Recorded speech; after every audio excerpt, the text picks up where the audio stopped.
There's a strange moment that happens to almost everyone at some point. You wake up, you check your phone out of habit, and there it is, a notification that you made money. Not because you worked last night, not because you set an alarm and grinded through it. You made money because months or years ago, you built something that never stopped working, even when you did. That's not a fantasy, that's a mechanism. And today we're going to break down 15 real businesses that create exactly that mechanism. Income that keeps moving while you sleep, while you're at your day job, while you're on vacation, while you're doing literally anything else. Some of these you could realistically start this weekend with the phone in your hand. Others need real capital and won't pay you a meaningful amount for a year or more. We're covering the full range on purpose because the honest answer to which passive income idea is best depends entirely on what you're starting with, your money, your time, and your skills. But I want to set expectations properly before we start, because most videos on this topic are selling you a lie. None of these are set it and forget it forever. Every single one requires real effort to build. What changes is the relationship between your time and your money. In a normal job, you trade hours for dollars. No hours, no dollars. In these businesses, you front-load the hours once and the dollars keep arriving on their own schedule, not yours. That's the entire game. So let's group these into 4 categories, because understanding the category tells you a lot about how much work, how much money, and how much risk each one actually requires. Let's start with the category that needs the least money to begin. Content and digital products. The first one is the faceless YouTube channel, and I mean truly faceless. No camera, no face reveal ever. You research a topic, write a script, record or generate a voiceover, pair it with visuals, and publish. High RPM niches like finance, psychology, and self-improvement can pay $10 to $30 for every 1,000 views, and a single well-made video can keep generating watch time for years, sometimes long after you've completely forgotten you made it. The upfront cost is close to zero. You don't need a camera, a studio, or even your own voice anymore. The upfront effort is not zero, though. Script quality is everything here. A weak script with beautiful visuals still fails because viewers don't stay for the pictures, they stay for the story being told to them. The second is digital templates and toolkits. Notion dashboards, budget spreadsheets, resume templates, wedding planners, anything that solves a specific, annoying problem for a specific type of person. You build the file one time. You sell it an unlimited number of times. Some of the biggest template sellers online have built 6-figure businesses off a folder of files they haven't touched in months. The third is the self-published ebook or guide. Write something genuinely useful, format it properly, upload it to a self-publishing platform, and it sits in the store earning royalties on autopilot. The bar for quality has gone up because so many people are publishing now, but a well-researched, well-written guide in a specific niche can still quietly earn for years. The fourth is stock photography, video, and audio. If you can shoot clean footage or take sharp photos, you can license them to stock platforms and collect a small royalty every time someone downloads your work. It's not glamorous and individual payouts are tiny, but volume changes everything. Creators with large, well-tagged libraries can see hundreds of small payments landing every single month. Now let's move to category 2. Teaching and expertise, which tends to pay more per unit of effort, but usually takes longer to build an audience for. Number 5 is the online course. If you've solved a problem that other people are actively Googling how to solve, you can record the solution once and sell it to strangers forever. The highest earning course creators aren't always the most famous. Often, they're the ones who picked the narrowest, most specific problem and solved it the most completely. A course that promises to teach everything about marketing usually loses to a course that promises how to get your first 100 email subscribers in 30 days, because specific problems create specific buyers, and specific buyers convert. Number 6 is a paid newsletter or subscription community. Instead of a one-time purchase, you charge people monthly for ongoing insight, curation, or access. This is powerful because it's recurring revenue. You're not hunting for a brand new customer every single day. You're retaining the ones you already have. A modest but loyal base of paying subscribers can produce steadier income than a much larger audience of one-time buyers because you know approximately how much money is landing next month before it even happens.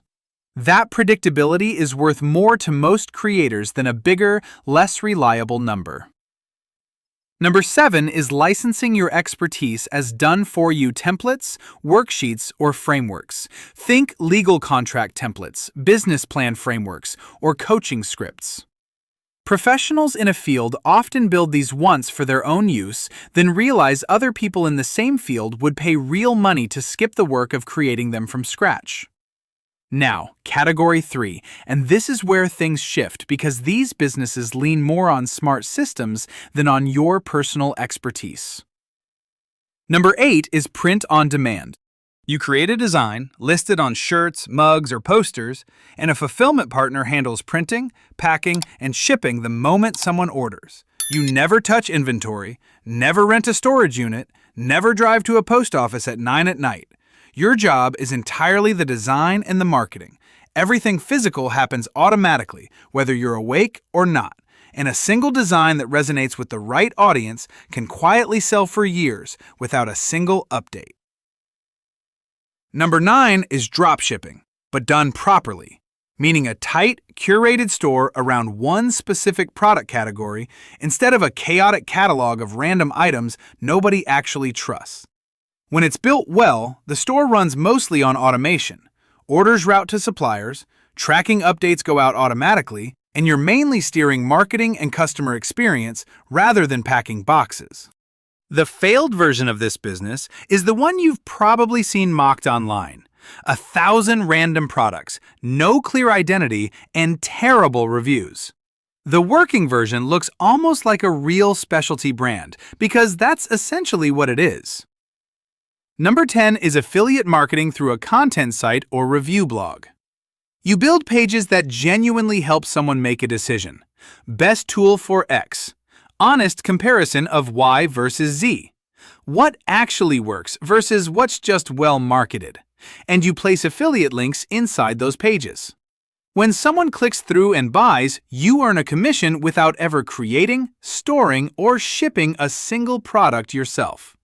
The sites that win here usually aren't the flashiest. They're the ones that answer the exact questions someone typed into a search bar, completely and honestly. Number 11 is a simple software tool or app that solves one specific recurring problem for one specific type of user. It doesn't need to be complicated, and it definitely doesn't need to be the next big platform. A niche calculator, a small productivity tool, an automation that saves someone 20 minutes a day, charge a few dollars a month, and if enough people need it, that adds up into a real running subscription business with very little day-to-day involvement from you. Building tools has gotten dramatically more accessible in the last couple of years, which means the barrier here is now more about finding a real, specific problem than about knowing how to code one. And finally, category 4, the businesses that need real capital but require the least ongoing labor of anything on this list. Number 12 is dividend investing, buying shares in stable, profitable companies that pay you a portion of their earnings simply for owning them. It's slow at first, and you need capital to start, but there is no more hands-off business model in existence. You don't manage anything. You don't talk to a single customer. You don't answer a single email. You just own, and you collect, quarter after quarter, year after year, while the underlying value of what you own has a real chance of growing at the same time. Number 13 is real estate investment trusts and crowd-funded property investing. You don't need to be a landlord. You don't need a down payment on an entire building, and you definitely don't need a 2 a.m. call about a broken water heater. You own a small slice of income-producing property and collect your share of the rent and appreciation, all managed by someone else. This is the version of real estate investing that actually fits someone with a full-time job and no interest in ever fixing a leaking pipe themselves. Number 14 is buying an already profitable small online business, a website, a newsletter, a tiny app, instead of building one from scratch. There are entire marketplaces built around this exact transaction, where sellers list businesses with verified revenue history, and buyers can see months or years of actual performance before committing a dollar. You're not gambling on an idea. You're purchasing something with a track record, and then either maintaining it as is or improving it to grow the income further. Think of it less like a startup and more like buying a small rental property that happens to live entirely online. And number 15, the one most people never think about: licensing intellectual property you've already created. Music, sound effects, design assets, photography presets, even a name or a character you've built. Once it exists, other people and companies will pay to use it, and you keep collecting every time someone does without lifting a finger after the initial creation. A single well-designed asset pack, built once over a weekend, can quietly generate licensing income for years if it solves a problem that keeps coming up for other creators and businesses. So that's the full map. 15 businesses across 4 categories: content, expertise, systems, and capital. And I want to leave you with the one thing that actually separates the people who succeed at this from the people who watch a video like this and do absolutely nothing with it. It's focus. Every category on this list looks appealing when you're watching a video about it, and that's exactly the trap. The person who picks one, just one, and works on it consistently for 6 months will almost always outperform the person who tries a little bit of all 15 and finishes none of them. I've watched this pattern play out over and over. Someone starts a YouTube channel, gets impatient after 3 videos, pivots to print on demand, gets impatient after 2 weeks, pivots to affiliate marketing, and 6 months later has 3 abandoned half projects and 0 income to show for any of it. Meanwhile, the person who stubbornly kept posting videos nobody watched for the first 2 months is the one who eventually broke through. Passive income isn't passive to build, it's passive to hold once it's already built. The building part still takes discipline, patience, and a willingness to keep going before you see any results at all, and that's the part no thumbnail ever tells you. So here's my actual advice, not the vague kind you hear at the end of every video like this. Pick the one idea from this list that matches 3 things: the money you actually have to start with, the skills you already have or are willing to learn, and the amount of patience you genuinely have for slow, compounding results. If you're broke but have time, content and expertise-based businesses make more sense than anything requiring capital. If you have some savings but very little spare time, dividend investing or buying an existing small business might actually suit you better than starting from zero. Match those 3 honestly and you'll pick the right one. Ignore them and you'll quit in month 2 like almost everyone else does and end up back here watching another video like this instead of actually building something. Now I want to hear from you. Out of these 15, which one do you already have the skills or resources to start this week? Not someday. This week. Type it in the comments because saying it out loud, even to strangers on the internet, has a way of making people actually follow through.